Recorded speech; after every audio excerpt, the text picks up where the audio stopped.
হে আল্লাহ, একমাত্র আপনার কাছেই আমি আমার দুর্বলতার কথা জানাচ্ছি এবং একমাত্র আপনার কাছেই আমি আমার অভাবের কথা জানাচ্ছি এবং মানুষের নিকট আমার অসম্মানের কথা একমাত্র আপনাকেই বলছি। হে আরহামার রাহিমিন, আপনিই তো প্রতিটি দুর্বল ব্যক্তির রব এবং আপনিই আমার রব। আপনি কার কাছে আমাকে ছেড়ে দিলেন?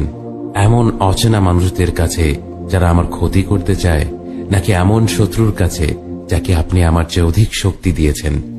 হে আল্লাহ, যদি আপনি আমার উপর রাগ না করে থাকেন তাহলে এর কিছুতে আমার কিছু আসে যায় না, কিন্তু আপনার আশ্রয় পেলে আমার পরিস্থিতি আরেকটু সহনীয় হবে।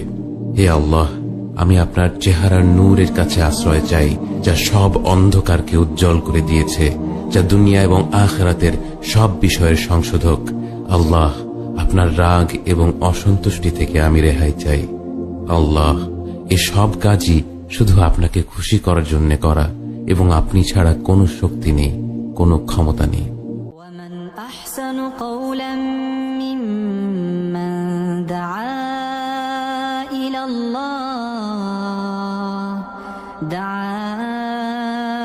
إلى الله وعمل صالحا وقال إنني من المسلمين।